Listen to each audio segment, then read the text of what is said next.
Hi, it's Miss Becca here. I'm recording this book review for our blog, Roger That, which if you haven't checked out, you should totally do it because it's really cool. It's got author interviews, movie reviews, book reviews, resources for being at home. It's got all that good stuff.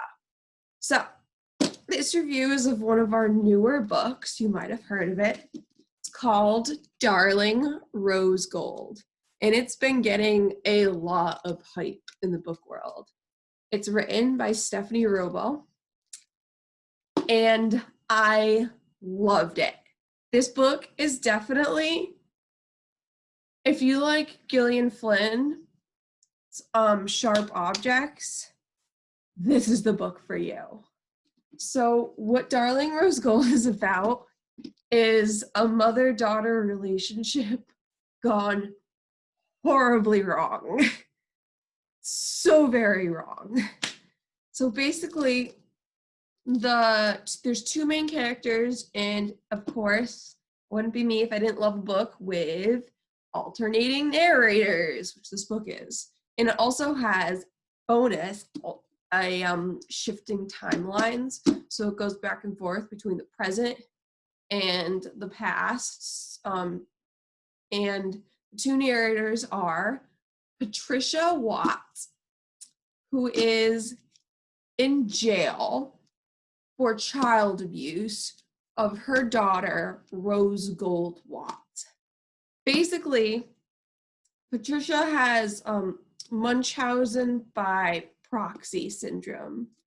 So ever since her daughter Rose Gold was a baby, she has basically convinced Rose Gold that she's got all these illnesses, that she's not well enough to interact with the outside world, that she has to completely rely on Patricia, on Patty for as a caretaker. So basically, Rose Gold, by the time she's like 7, she's in a wheelchair, she's got a feeding tube, she has to shave her head because her hair is just falling out anyway.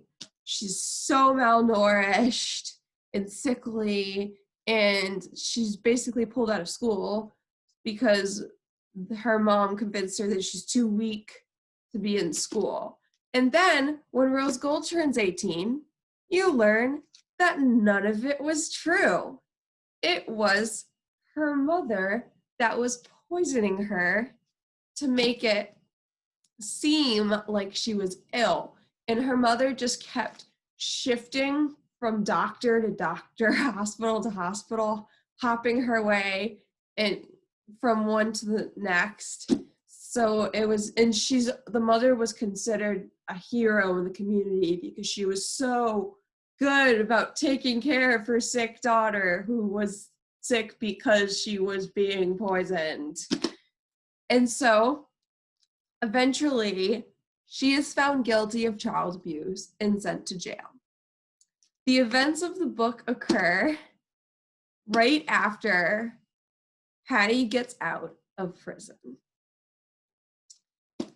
She calls up Rose Gold and asks her if they can reconcile their differences, and asks Rose Gold if she can move back in with her. To the surprise of everybody in the town, literally everybody, Rose Gold says yes. And as the story goes on, you start to learn that it's possible that Rose Gold might be just as twisted in the head as her mother. And as the story progresses and you learn more about what Rose Gold has been up to in the 5 years that her mother has been in jail, your brain is just like, oh my gosh. Oh, and the ending was it was a good ending. I personally love characters that are terrible people. And both Rose Gold and Patty are terrible. people. And I'm just a big fan of the unlikable narrator and character. But if you like characters that are really likable and that you want to root for, this book might not be the best one for you. But if you love twisted mind games and wily characters and kind of that cat and mouse vibe, Darling Rose Gold is the book for you.